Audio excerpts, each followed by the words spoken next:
डोकेदुखी ही खूप दिवसाची असते आणि खूप डॉक्टरांची वेगवेगळ्या अँगलनं ट्रीटमेंट हे रुग्ण करत असतात.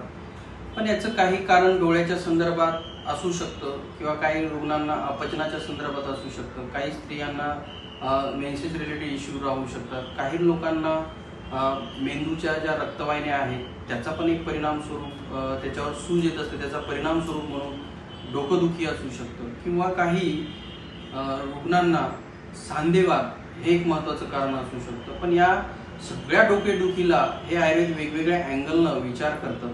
पण मॉडर्न सायन्समध्ये फक्त पेन किलर किंवा स्टिरॉइड ही एवढीच औषधं असतात. पण मित्रांनो, ही औषधं किती दिवस खायची याचा परिणाम स्वरूप म्हणून आपल्याला पुढे भविष्यात मोठाले आजार होऊ शकतात. एक महत्त्वाचं कारण म्हणजे दृष्टी, डोळ्याचा आजार आणि डोकंदुखी याचं दोघांचं एक कॉम्बिनेशन आहे.